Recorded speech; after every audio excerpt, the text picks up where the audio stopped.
Hi and welcome to Orsa Knits. Today I wanted to show you some of the lovely woolly things I've been wearing this week. I've been planning a video like this for quite a while because I find I really love seeing outfits of the week videos, and I haven't seen somebody do one of these with all of their hand knits before, so I wanted to try it out and I hope that you'll enjoy it. You might also notice some changes today. So I'm currently visiting my parents at Lake Como, and we've taken the opportunity to get some footage by the water that I hope you'll enjoy. And you might also see that everything is a little bit clearer and a little bit crisper, or at least I hope it is. And that's because my boyfriend has kindly set me up with a new camera. We're still playing around with some of the settings, but I hope that it all looks good, and I'm looking forward to making small improvements now we're so near to 1,000 subscribers. So yeah, I hope you enjoy the video. If you do, then give it a like, and if you want to stick around, then go ahead and subscribe. On Monday, I wanted to wear something warm but also quite casual because I didn't have much to do except for go for a nice walk and look at the autumn leaves. So I paired my Friday tee with a pair of extra comfy high-waisted jeans. I really like throwing on my Friday tee whenever I need something warm but not too hot, because it does cut off at the sleeves, so matching it with a big comfy oversized coat just makes for a really cozy and casual look. I also like to match my hardware on my belt and in my earrings and sort of little jewellery bits to the warm golden tones in this jumper. I think it really brings them out and just makes the whole outfit sing. You'll notice that this is the first of several outfits that has an item from Petite knit. That's just because I find so many of her designs so wearable and they easily pair with a lot of the things that I already have in my wardrobe. I knit this tee in Drops Flora, which is a lovely combination of wool and alpaca. It's a yarn that is extremely affordable but also very soft, and I don't find it very scratchy when I wear it directly against my skin. I also like the range of neutral shades that this yarn comes in. I think that these two pair really well together for something quite earthy and warm, but they also have a load of really great, quite cool toned neutrals too.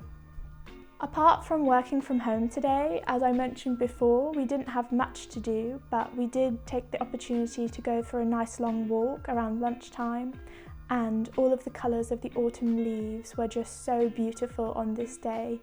And I'm happy to report that I was just the right temperature in my tee and coat.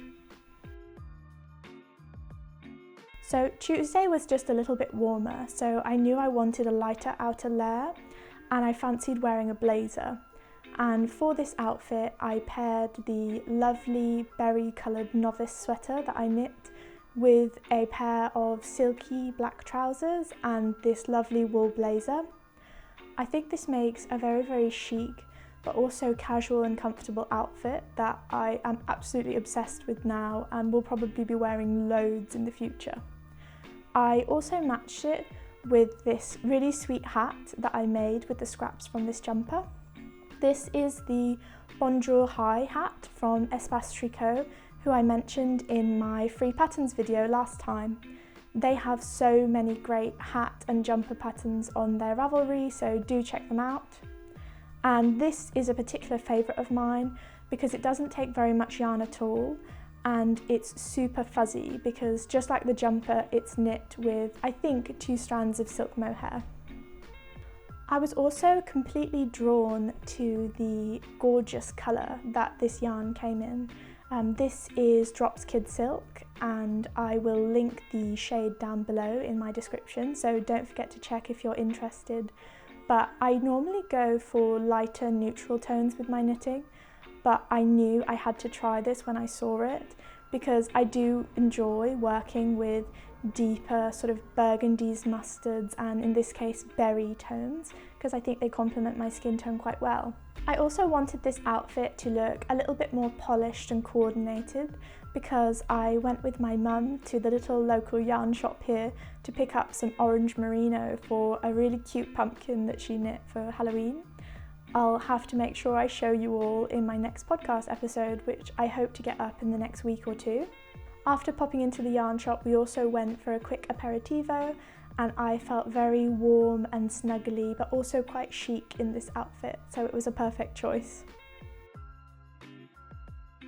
On Wednesday, I wore what I would probably describe as my most extravagant outfit, which is this slightly artsy combination of my vest number 8 from My Favourite Things and all black underneath, including a black beret that my mum got me for Christmas.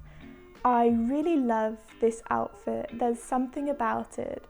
It's a little bit weird, a bit out there. There's volume at the sleeves, but I do feel quite quirky and confident when I wear this, so I will have to add it into my repeat repertoire.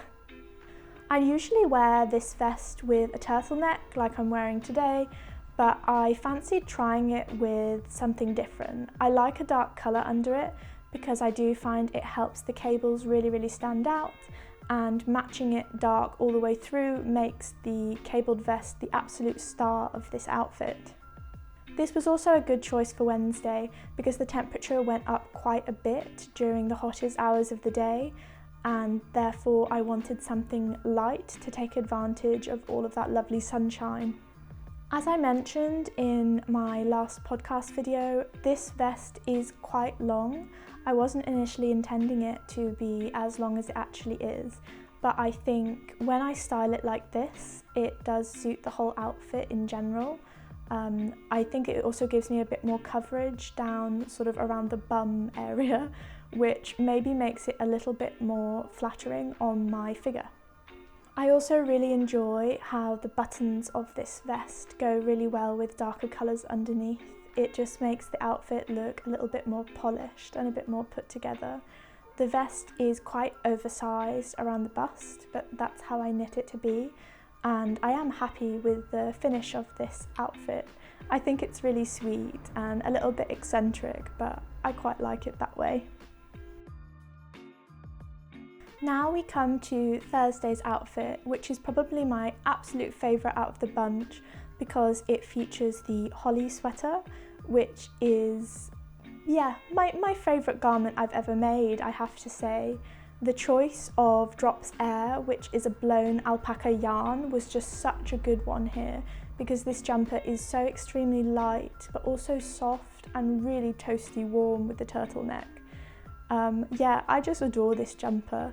As you can see, I wanted to pair it with a blazer and a pair of dark jeans because I wanted a little bit more of a dressed up look, as my boyfriend and I went out for a really lovely lunch that day in Varenna.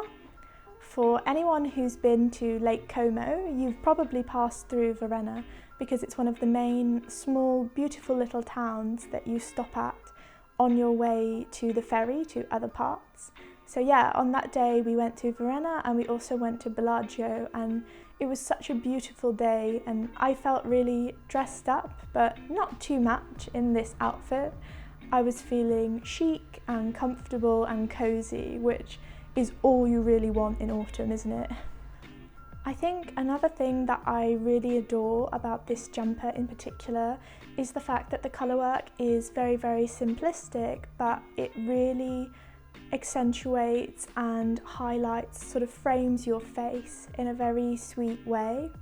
I like these big but also quite simple colourwork yokes. I do plan to make more, and this designer, whose name I will link down below, she makes some of the most beautiful examples of this that I've found so far. So I highly recommend trying to knit one of her patterns. I ended my working week with something soft, simple and cosy, and that is my Cumulus blouse, also by Petite Knit. This is a pattern that I would say I have the most inquiries about on my Ravelry and also through my blog, which I'll link down below for any of you who haven't checked it out. I think that this is one of her most popular patterns, at least according to the numbers on Ravelry that I've had a look at, and I can completely understand why. I think that the V-neck is just so flattering on many different people.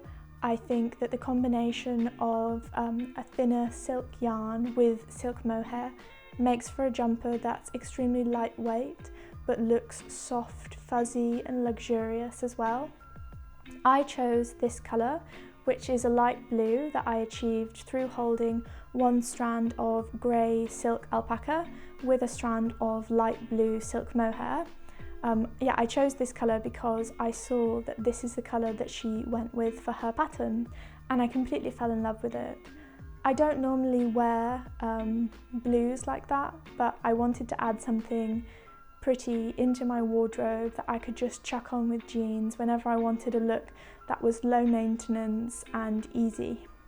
The fact that this look was so easy and quick to throw on also made it good for Friday, because my boyfriend and I went for a walk around the water and we took some images which you'll be seeing now. The water was really pretty and not too choppy on that day, and the sunshine was really quite bright and intense, so I knew that I wanted to be able to take off layers when I got a little bit hot, and this jumper was a great choice for that. I also enjoy wearing this jumper tucked in sometimes.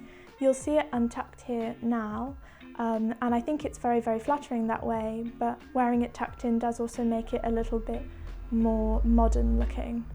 However, the fit of this jumper is very, very good on me because I ensured that I added extra waist shaping and also more increases around for my hips.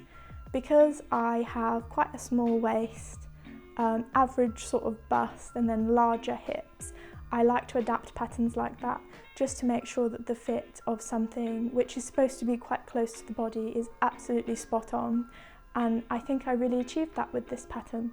So that was something I was really, really excited about when I just started knitting. This jumper, believe it or not, was actually only the second jumper I ever made, and I do still get quite a bit of wear out of it, even if there are things now that I would obviously change. And the I-cord, for example, is something I can absolutely breeze through now, but something that felt like a mammoth task when I was trying to finish this jumper. However, it's been really fun to look back at all of these knits, especially some of the older ones that were from the beginning of my knitting journey, in comparison to something a little bit more complicated like the holly sweater, which I just really, really adore. I hope that you've liked this shorter video and having a little bit of a look at how I like to wear and style some of my knitwear. I wear all of these jumpers in completely different ways too, but this is just what I fancied for this week, and with the lovely autumnal temperatures that we're having at the moment. So yeah, thank you so much for watching, and I hope to see you back again soon. Bye!